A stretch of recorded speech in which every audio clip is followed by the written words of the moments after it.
گفتم اگه بری رو خاک سرد زمین سر میذارم.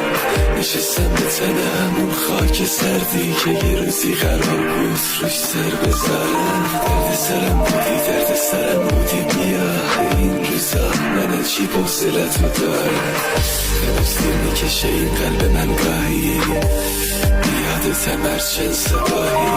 رو کلمه خوشبختی پوشالی دمی دست این سینه یه وقت آهی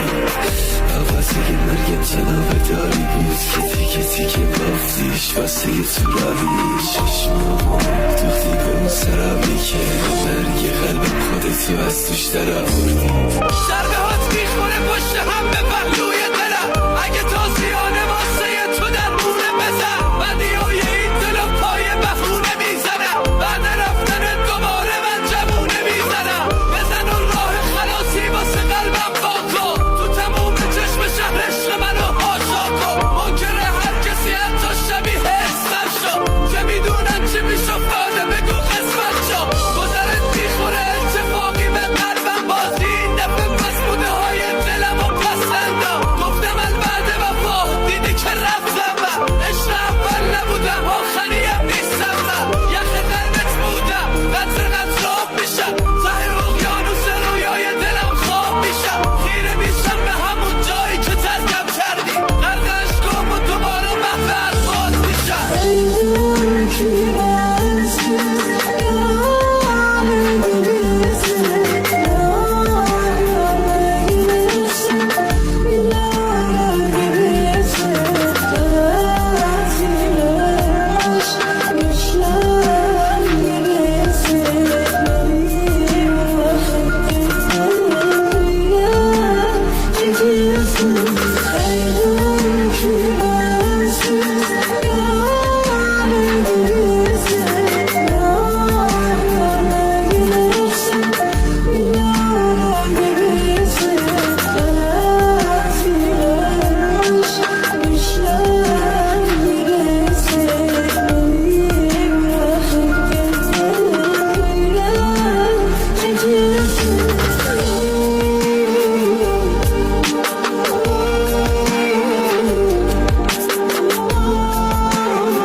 دیگه گذشته کار از کار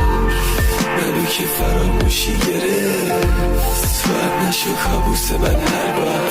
هر زیگیاتو از مردم شنیدم بعد ما توی شهر ازش نمیگم تو زدی بسیم به آخر هر زیگیا رنگ خوبی نیست قرمزم ما بهت میاد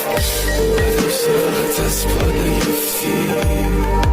دیدم مراتو گفتی بلندای قدت افتادی از چشم تو یه روزی خیلی از این بردم میگفتی نداد به نداد این دل به کارت برده توی اما دلم میبازه به حالت نکردی کاری که حرف توش نباشه سینه قفص باشه اما قلب توش نباشه